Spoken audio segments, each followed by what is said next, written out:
was the day that I went in for an interview on a position here in San Diego that I made the decision, like set in stone right then and there. I left the interview and I was like, nope, okay, so trading is number one. No plan B. We're going hard. We're taking this home. That's what kind of happened with me. Like out of college, I had a job lined up potentially, or I mean, I did have it lined up, and I just was like, no, like I'm gonna be. I already maybe made profits, but it wasn't enough to like go full time. Kind of. I mean, it was, but it wasn't consistent enough. And exactly. I was just like, I'm doing it. It'll push myself, and I'll make it happen and get it done. You know what I'm saying? See, same type of stuff. Yeah. All right. So, environment. You're someone who's lived in Nashville, Miami, New LA, York, San LA, Diego, yeah, all those type of places. We've gone to Dubai. You've been all around the world. How important is environment and being, surrounding yourself in a good environment? I think it's everything. Mm-hmm. That's why and maybe it's different. Maybe I'm a little bit different, or maybe you'll actually find some similarities in this where you can resonate with it. But I was in Nashville, and that's where my family picked. So this is one place that I don't have any say in. Mm-hmm. Family decided to put their roots in Nashville. So there's nothing I can do to uproot them. Like, everyone's there. I've got my nieces, my nephew, my sisters, my mom. They're in Nashville. Mm-hmm. So that's one that I don't have a say.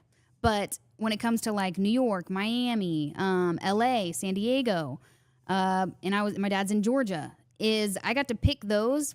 But there were moments in my life where I needed a new environment. So like, I was in Nashville for a while, and I felt myself just getting very comfortable. Like, incredibly comfortable. Mm-hmm. And I'm very self-aware that I ripped it off like a Band-Aid immediately, moved to New York, 3 months. I was like, I need to be in the most uncomfortable place I could possibly be in. I'm talking like busy, hustle and bustle, most amount of people. Like, I wanted the exact opposite of Nashville. Mm-hmm. So, and it helped me, it gave me exactly what I needed.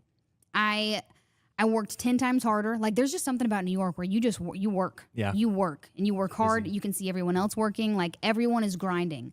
And that's exactly what I needed at the time. And then there was a time where I was in Miami for 3 months, and that was exactly what I needed at the time. So I think if you have the resources to like pick yourself up, uproot, and like get yourself in a new environment, sometimes that's exactly what you need to like hit those goals. You got to be in a new environment. You got to go and pivot. Yeah, you got to pivot. It's important. Yeah. Because psychology and stuff is so important with trading. You know what I'm saying? As someone who said has a bunch of people tried to learn with you and didn't follow through with it because maybe they gave up, or it all kind of comes down to psychology. So what are some things that you do or have had to do to kind of help with your psychology?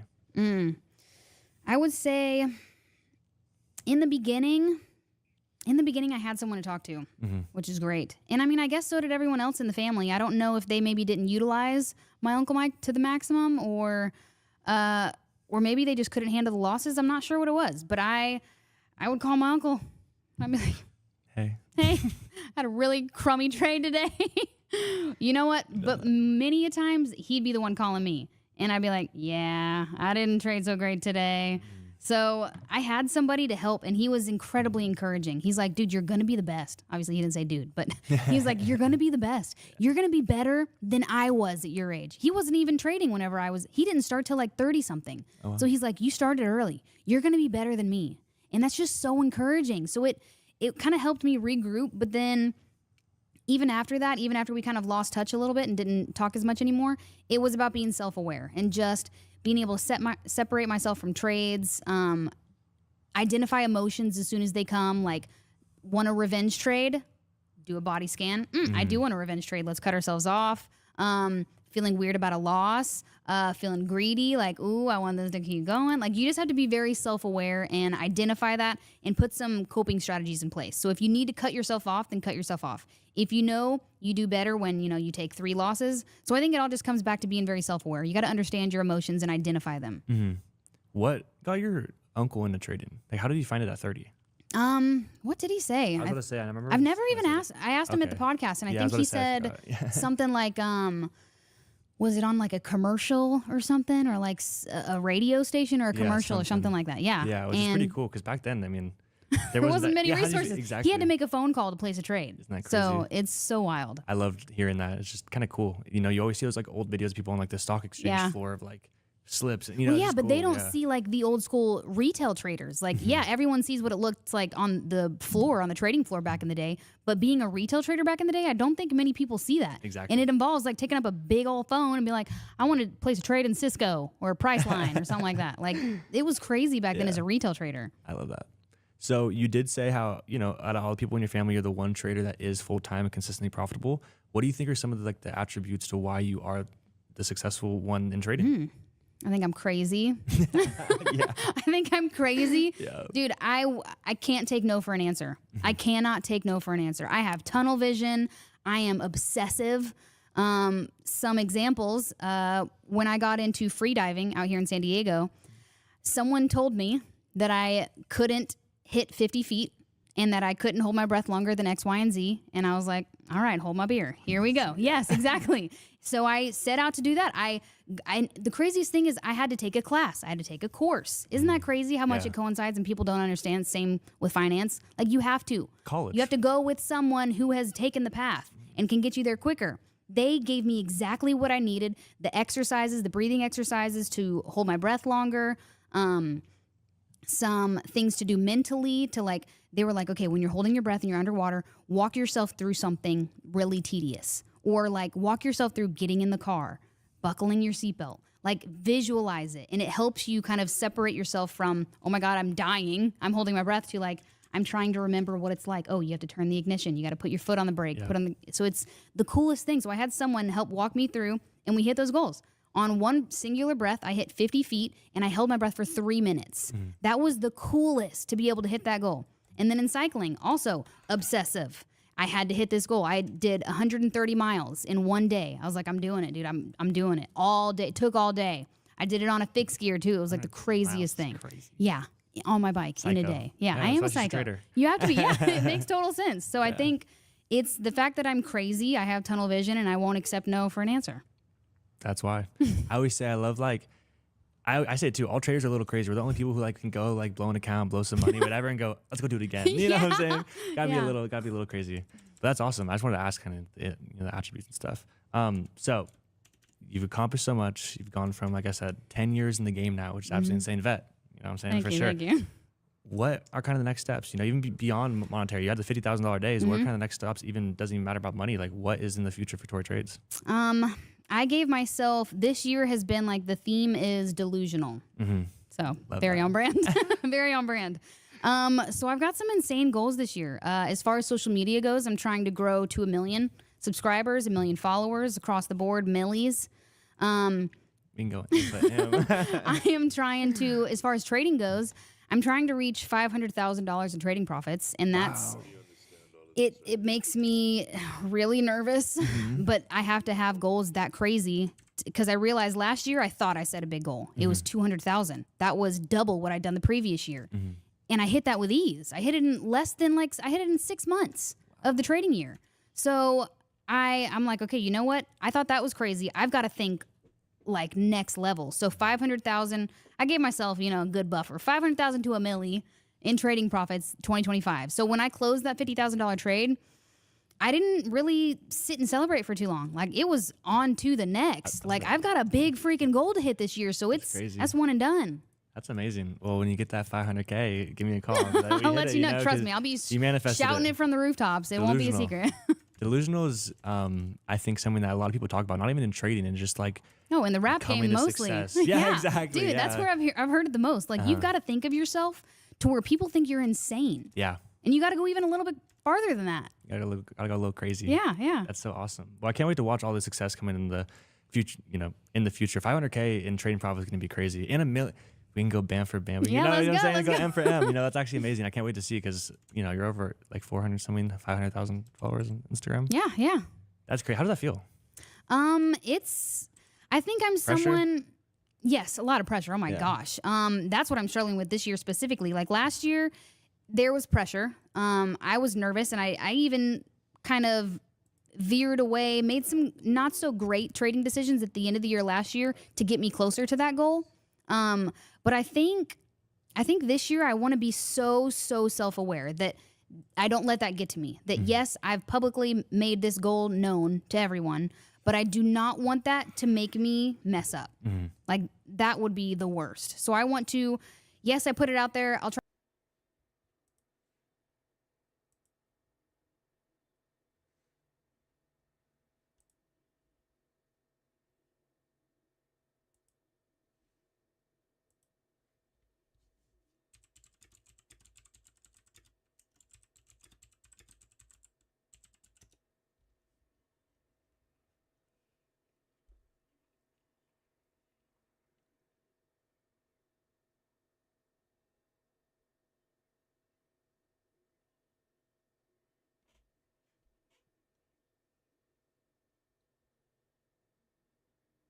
Snip into. Oh, look, he want to snip into window key. Okay.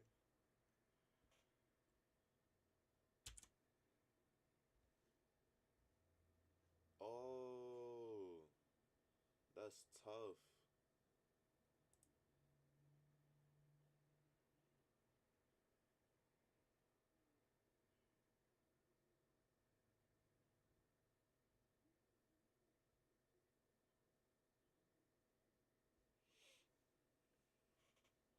All right, bro, I'm gonna try it out. Oh no.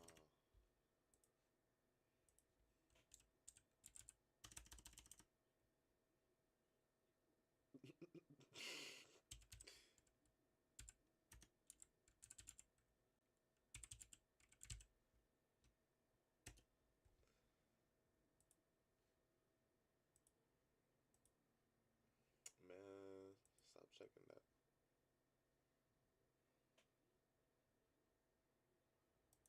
Yeah, I need to take some screenshots. What if you can create your Bye, own bye. website by saying, this is what I want? With Wix, you can. Alright, in today's video, I'm going to start a whole simple price action course on YouTube for free for you to understand what trading is. First of all, trading, to basically help you make it as simple as possible. Trading is where you buy at a certain price or sell. You can buy or sell at a certain price. And if price goes up, so let's say if you get into a buy, so let's say you get into this buy, we're gonna mark this as buy, make this bigger for you for all my newbies. And it's okay to be a newbie. We was all there once in our lives. But let's say you're in a buy and this is price. So this is price you're gonna see fluctuating. These are called candlesticks, by the way. So these are candlesticks. You're gonna see these a lot. Trust me, every single day you're gonna see these. And these candlesticks will go up and down constantly. Now, depending on the time frame that you're on, and we're gonna talk about time frames later on, but depending on the time frame that you are on, this will fluctuate either fast or slow. Now, this is very important. Write this down. Depending on what time frame you're on, this will move either fast or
or slow.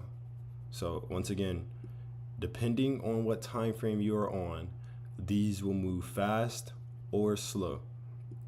Now, with this being said, if you are in a buy, so if you place a buy, there's going to be most likely a blue button.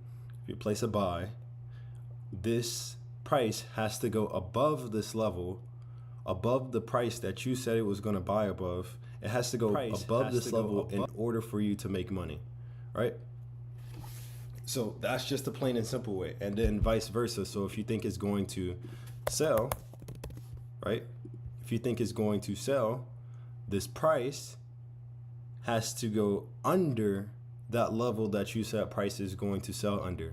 So if you said it's going to sell under this level, it has to go under this level, and then you make money, right? So that's just what trading is. I'm not going to get into like, you can go chat GBT and Google the rest, but that's the basic dummy version of what trading is.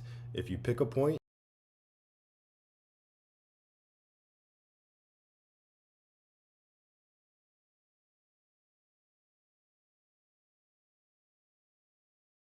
now this is very important. Write this down. Depending on what time frame you're on, this will move either fast or slow. So once again, depending on what time frame you are on, these will move fast or slow.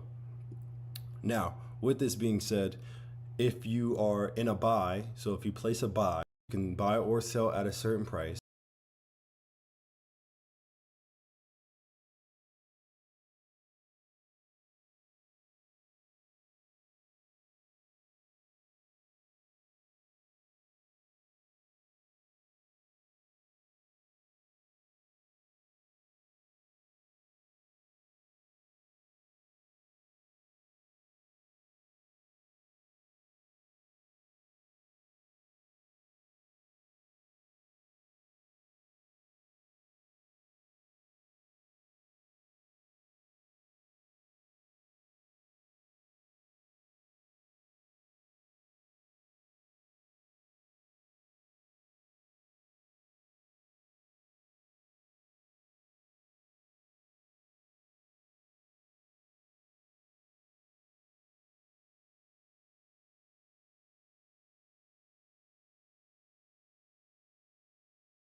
Bro, I would 100% take this shit, bro.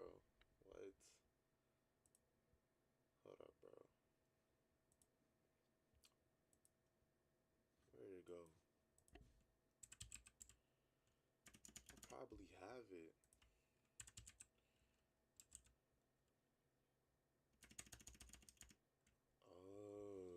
What's it called again? OneNote. I got that shit probably, bro. Oh, no, bro. I don't want to use it in there.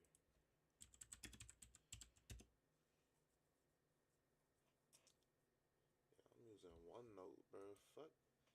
Bro.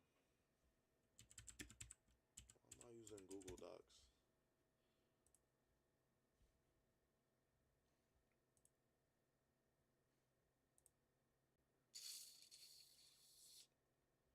Wonder if this shit is showing.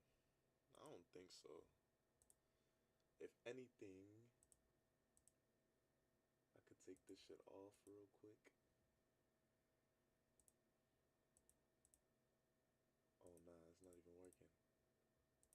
my god, where's my face? I don't see my face no more. Oh, my phone.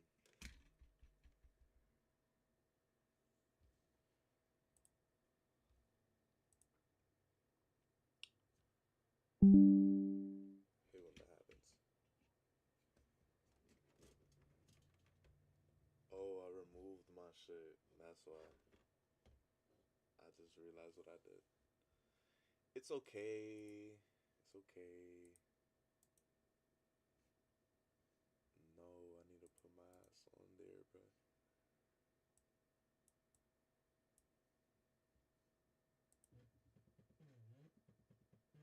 Nigga, who the fuck? I'm not looking at my phone, bro.